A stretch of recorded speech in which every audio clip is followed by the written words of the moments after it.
Hi guys, welcome to my channel. This time I'm going to tell you 10 features that you probably didn't know about your Porsche 911. Stay tuned.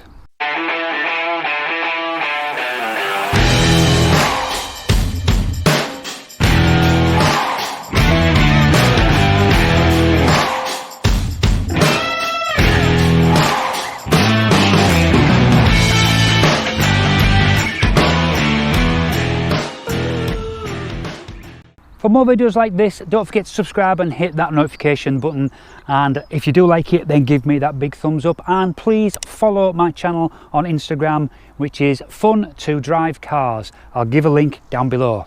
Let's go.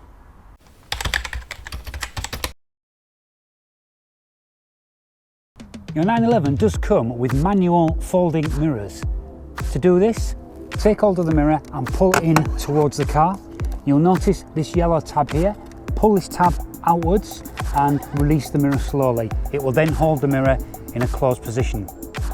To return the mirror back to a usable position, pull the mirror towards the car. The yellow clip will fold in and then gently let the mirror go back to its position.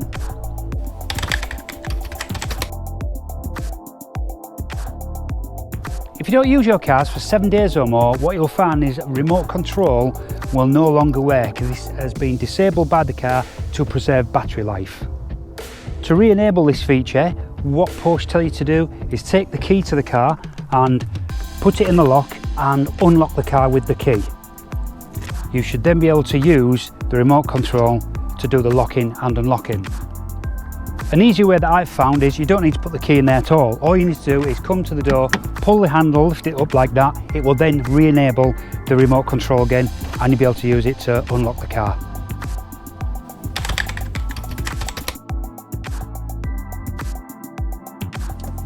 When I know that I'm going to be leaving the car for any length of time, then what I do is plug in my trickle charger just to keep the battery topped up so she'll start nicely every time I come out to the car. What you'll find is some people rig up some clips onto the battery and have a little connector hanging out the top of the bonnet, etc. You don't need to do any of this because this car has a permanently on cigarette lighter socket just here in the centre console. So all you need to check is that your trickle charger comes with a standard cigarette lighter adapter like so, and then every time you get out your car, just plug that into there, and then I just leave it trailing through the door, shut the door and lock it, and that's fine.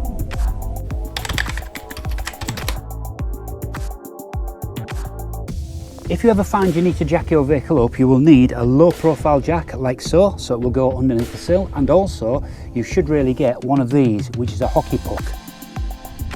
This is the actual jacking point from underneath the car. The hockey puck has this protruding part which will fit nicely into the jacking point slot, like so. The jack can then be put on the bottom of this part, and you will then save the car for any damage from the jack.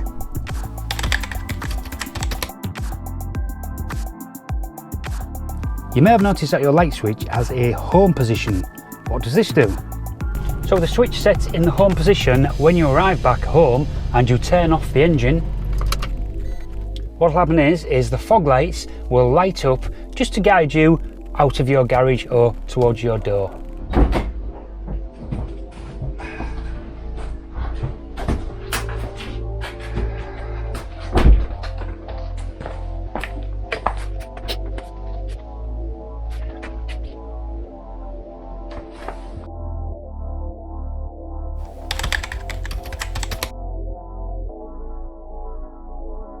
What you may find is if you have your battery disconnected for any length of time, the one touch open and close on your windows will stop working.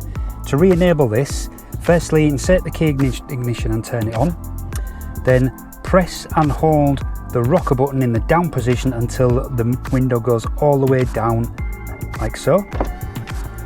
When it gets to the bottom, release and press again for a second and release. Then do exactly the same going up. So hold the rocker button in the up position till the window's fully closed. When it is, release, press for a second and release again. That should reset the window back to one touch open and close.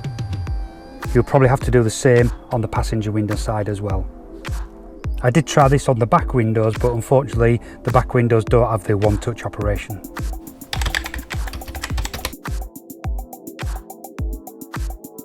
I have observed people in petrol stations, when they go to fill up the car, they remove the petrol cap and they just dangle it down like that.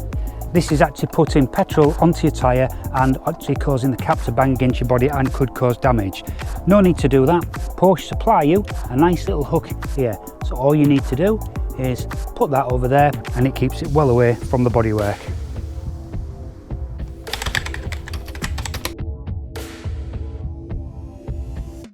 I'm sure you are aware that the car comes with 2 cup holders which can be found inside here. But here's a couple of extra tips. When you do let the cup holders out like so, make sure you close the flap again.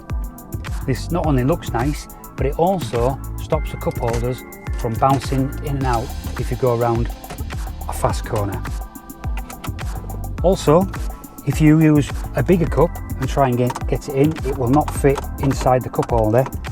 But the cup holders can be adjusted by pulling on this side, and it gives you a lot more adjustment to put bigger cups in, and you can push it close to hold your cup.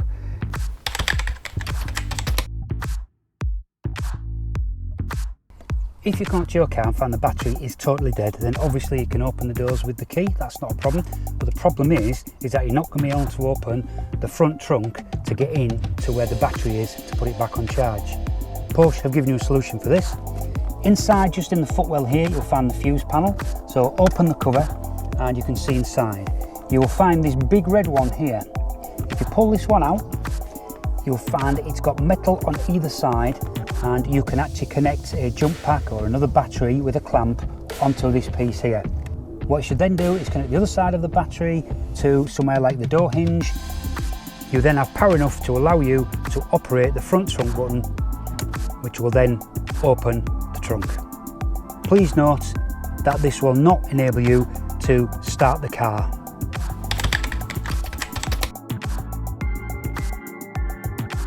The car comes with a standard feature, which is the automatic dipping of the passenger door mirror when you engage reverse gear. But did you know that you can alter the angle of where that mirror sets? To do that, do the following. Turn on the ignition. Set door mirror control to passenger side. Engage reverse gear.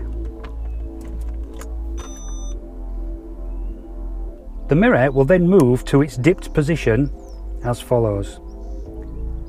I've set this one extreme at the moment so that we can see the difference when I change it. The position of this mirror can be set as follows. Using the mirror adjuster set at the passenger position, set the mirror to the position you would like it to be in.